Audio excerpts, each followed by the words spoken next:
Audio Jungle.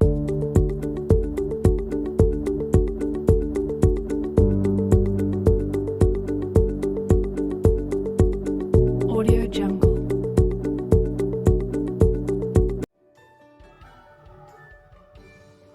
Internet.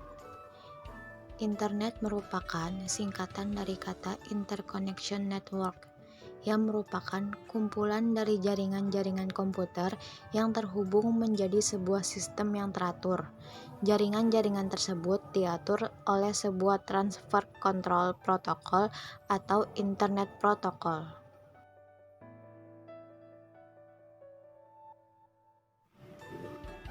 Kebutuhan kita terhadap internet tidak lagi dapat dipungkiri lagi. Sudah menjadi kebutuhan kita yang tidak dapat dilepaskan. Internet sudah memudahkan kita dalam berbagai hal, mulai dari bidang hiburan. Hiburan-hiburan yang tradisional sudah mulai tergantikan dengan hiburan-hiburan yang berbasis internet. Televisi yang dulunya menjadi hiburan keluarga yang tidak dapat terpisahkan sudah mulai tergantikan oleh platform-platform video seperti YouTube. Radio yang dulunya menjadi benda paling dicintai oleh penikmat musik sudah mulai tergantikan oleh aplikasi pemutar musik online seperti Joox, Spotify, dan lain-lain. Hal ini merupakan hal yang wajar karena aplikasi-aplikasi tersebut menawarkan hal-hal yang tidak dapat diberikan oleh alat-alat hiburan yang tradisional.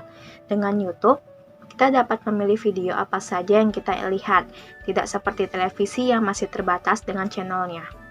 YouTube bahkan memberi kita akses untuk dapat mengunggah video untuk dapat ditonton oleh semua orang. Selain dalam bidang hiburan, internet juga memberikan dampak positif dalam bidang ekonomi.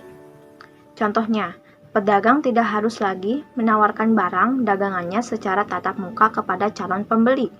Cukup dengan mengunggahnya ke internet, barang dagangan kita dapat dilihat oleh calon pembeli tanpa batasan ruang dan waktu. Kerja kantoran pun tidak harus lagi terbatas hanya dilakukan di kantor. Dengan internet, kita dapat mengerjakannya dari jarak jauh. Meskipun internet memiliki banyak sekali manfaat, internet juga pasti memiliki efek negatif dalam kehidupan kita.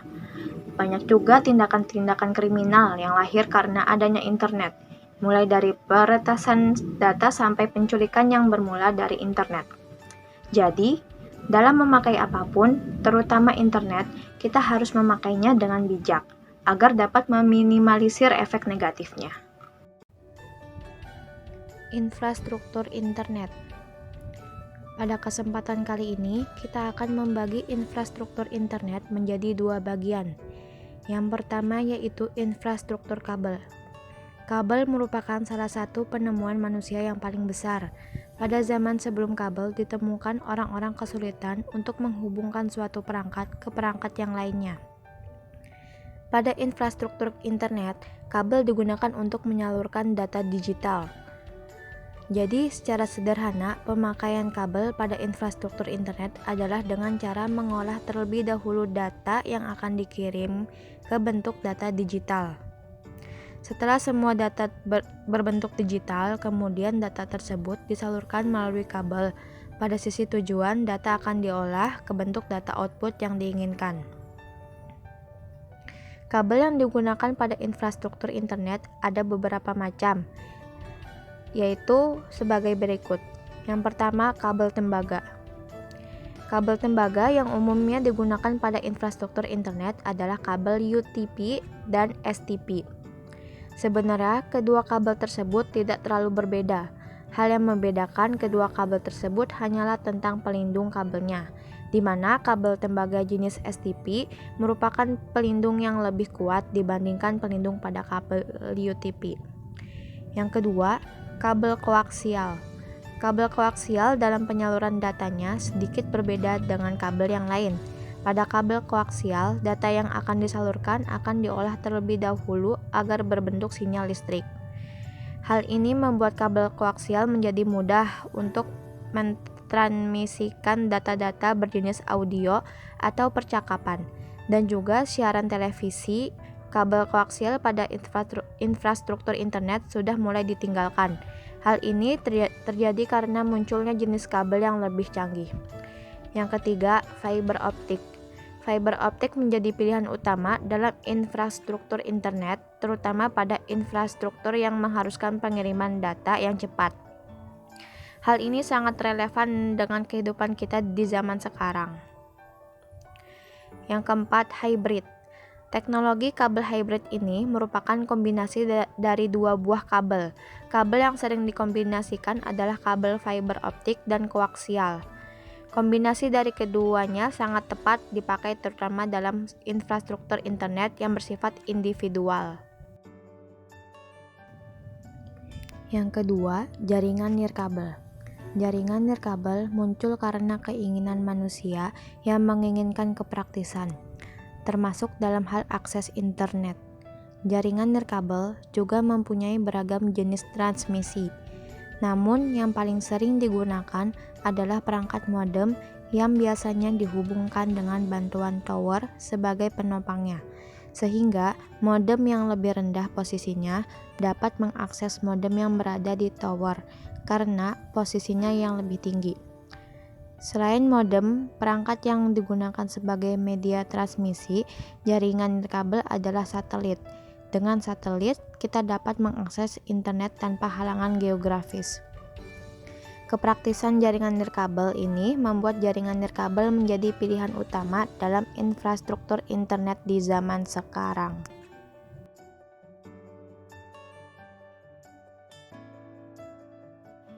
Penggunaan internet saat ini sudah banyak digunakan masyarakat, bahkan internet juga semakin banyak digunakan di tempat umum.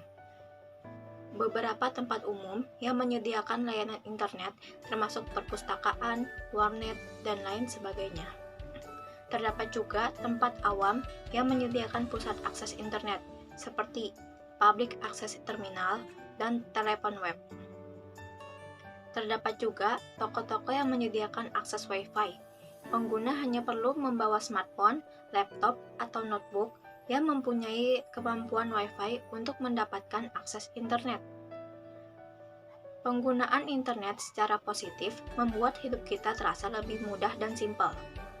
Internet memberi kita data, informasi, dan pengetahuan yang berguna untuk pengembangan pribadi, sosial, ekonomi, dan lain sebagainya, untuk memanfaatkan waktu di dunia web dengan era yang produktif.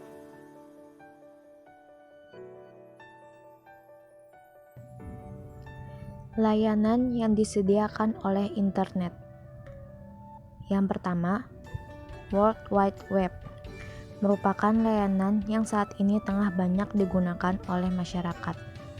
Berfungsi untuk menyediakan informasi terdistribusi yang dapat diakses dan ditampilkan secara langsung di komputer dengan menggunakan Hypertext Transfer Protocol dan program browser internet.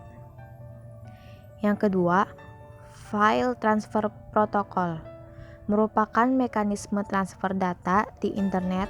Kegunaan file transfer protokol sendiri adalah memindahkan dan menerima suatu data dari suatu komputer ke komputer yang lainnya. Yang ketiga, email. Pengertian dari email sendiri merupakan surat elektronik, yang berarti kita bisa mengirim surat tanpa harus ke kantor pos melalui layanan ini. Namun, untuk dapat menggunakannya, pemakainya harus punya alamat surat elektronik. Yang keempat, mailing list merupakan layanan yang memungkinkan adanya sebuah forum diskusi bagi pengguna email. Pengguna harus mendaftar terlebih dahulu ke mailing list yang diinginkan. Barulah pengguna akan menerima setiap email yang dikirim ke mailing list tersebut. Yang kelima, chatting.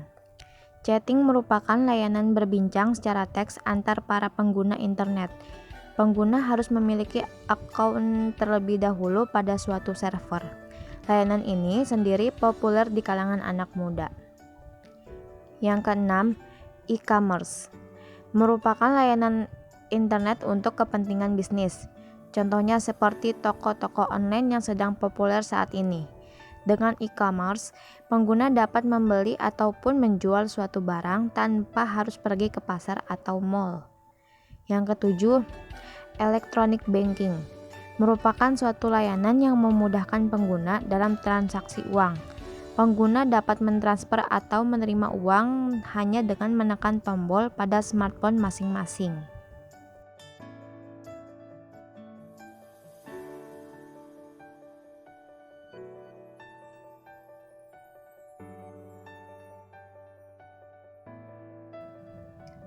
Materi selanjutnya yaitu intranet.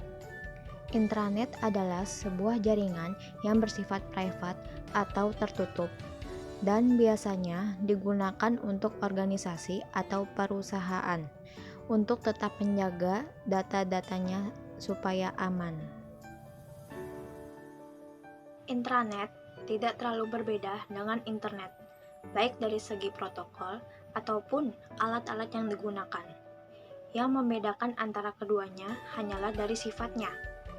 Intranet bersifat tertutup dan hanya digunakan oleh perusahaan atau organisasi. Sedangkan internet adalah kebalikan dari intranet, yaitu jaringannya bersifat publik dan semua orang bisa mengaksesnya.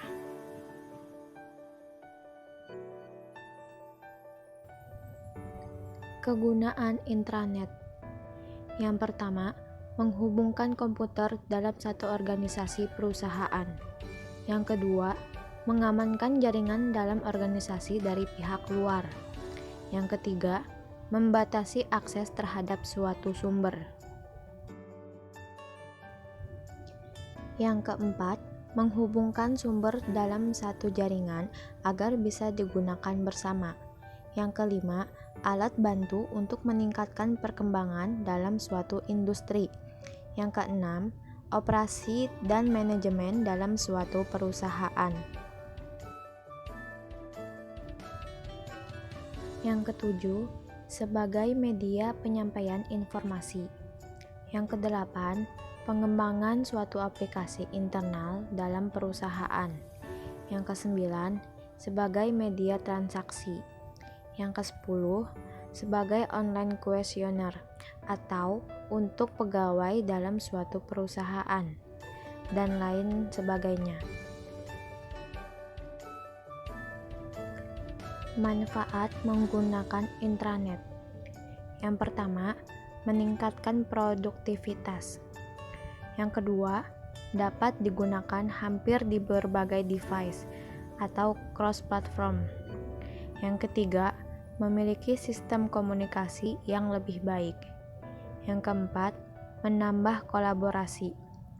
Yang kelima, mendukung arsitektur komputer terdistribusi. Materi selanjutnya yaitu extranet.